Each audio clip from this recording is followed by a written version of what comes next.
URL, and I'll show it to you, is at local.onesky.org. Is where some of this is happening with the OneSky version, but the best way to say it is that multiple organizations are able to maintain their own organizational needs and their brand while plugging into a larger movement-wide organizing model program. Organizations are very hard to get to do collaborative stuff. Exactly. So, what is the pitch? How did you get them to start doing this? Because a lot of them don't get it. Yeah. But they're coming around. So there's a combination of. So the organizational collaboration is kind of what I'm probably most interested in as well, just given a lot of other campaigns and efforts I've worked on have involved navigating these collaboration waters among partnerships among organizations. And you're right, it's very challenging. In this case, we have a number of organizations that are already working together and saying, hey, this is bigger than any of us, this issue, climate change. We need to, there's some places we're going to give and there's some places we're going to take, but it's all part of a larger collaborative effort. So I think there's unprecedented collaboration happening right now among the climate and green economy movement through a lot of things that aren't necessarily happening in a public sphere, but are happening in terms of people willing to share resources and get together and talk about what they can offer, what others can offer. So in terms of this program, one of the things I'm seeing right now is that there's a difference in the willingness for organizations to collaborate that are either there's kind of two camps that I'm seeing right now, and where the politics of collaboration are very different. One is on these emerging campaigns and organizations. So, and the other is more traditional and established institutions and brands. So, for example, is anyone familiar with the Step It Up campaigns? Or so in 2007 there were several hundred, over 1,000 different events, self-organized through the web, through a bunch of folks who came together coming out of Middlebury College, who organized rallies, a distributed day of action, right? Without getting into it too much further. And it was all organized via the web, but there was no organization behind it, right? A lot of other organizations within the environmental movement and climate movement came together and said, hey, let's support this, let's organize events as part of this, but it was pretty much self-organized by a group of campaigners. So it was, in that sense, they're kind of a new or emerging campaigner organization. Similar to the Energy Action Coalition, right, which just organized Power Shift here in DC, which brought 12,000 young people from all around the country, climate activists, to DC, and had the largest training and lobby day on climate in history here in DC. There are other efforts. Just this past weekend, Focus the Nation. Some of you are nodding your head.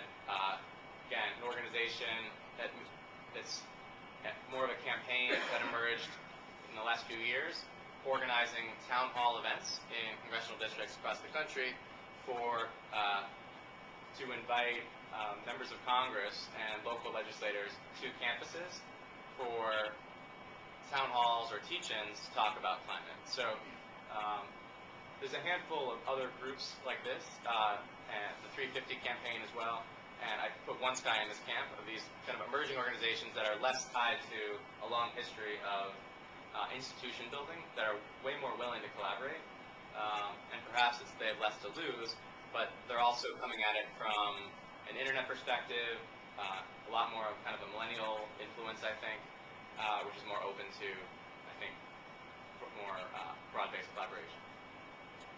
So that's the difference I'm seeing now. So a lot of the larger brands and institutions are trying to figure out, are they willing to collaborate? Are they willing to let go of some of the things that some of their sacred cows, and willing to kind of move into this new space of collaboration? Right. And later I want to get to some of the specific mechanics of how you set these collaborations and what kind of truths you see across DE and OneSky and all of this. John. My name is John Boughton. I'm the author of Wikipedia, The Missing Manual, which is a book on how to be an editor of Wikipedia. Turns out there's lots of rules and procedures that it's useful to know. And also Wikipedia Reader's Guide, The Missing Manual, which is aimed at people who read Wikipedia, which turns out to be roughly 1,000 times more people who read than edit. So listening to Kamy describe the pro-con website, I was thinking, well, Wikipedia is sort of exactly the opposite. You never tell anybody before you create a bio or an article about them. There's no top-down organization that decides what to put, what to add and what not to add. And actually, Wikipedia editors tend not to appreciate when, say, staff of the Congress folks show up to help edit the article. So it's a very different collaboration of individuals who rarely, if ever, meet face-to-face, most of whom never disclose their real name, and who follow a set of rules that most of them vaguely understand, because if they wanted to spend a lot of time learning all the rules, they'd actually never get to do the editing, which is what really is the heart of Wikipedia as an encyclopedia. Now, I've been following the Wikipedia mailing list, and one of the discussions that's been happening lately is DLPs, or biographies of living people, are the most problematic articles, perhaps chiefly because there's someone there to complain because they feel very attached to their own biography, as well as more controversial topics. This morning, there was a story on some folks who may or may not be affiliated with Rick Warren going into his profile and taking out the contradictory statements that he's made on whether or not he endorsed Proposition 8. So there's a little edit war going on over that. But one of the, so there's flag revisions, which is the whole idea of edits being approved by established users before they're actually published on biographies of living people. And there's been a number of discussions about how, now that Wikipedia has matured, that there may be more of a need to lock things down. And so I think that's generally a question with collaborative stuff is to what degree do you let the inmates run the asylum? And to what degree do you need to close down? And is there an establishment phase where it's more important to have more freedom versus a more mature page where, as Kamy was talking about, it's more important to have some credibility? Well, the early days of Wikipedia, it's kind of like, oh, we don't have an article on Africa. Let's go ahead and create one. We're long past that, but there's a huge numbers. There's a lot of holes still, and there certainly are a lot of articles most articles need significant expansion. Biographies of living people are a problem primarily, I think, because of the libel issue. The Wikimedia Foundation, which runs Wikipedia, was about 10 people up until a couple of years ago. It's now about 25.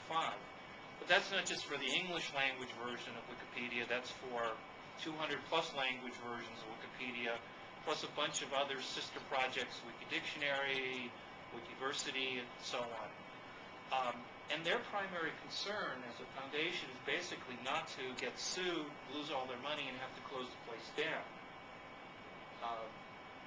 And other than that, they just simply don't have the resources or time or interest or, from a legal viewpoint, want to be involved in the editing, because the moment the foundation gets involved in the editing, they become responsible for it. Right now, the legal position is it's like posting on a discussion board. If the foundation becomes aware of a problem, they will fix it. Somebody notifies them. But they do not review things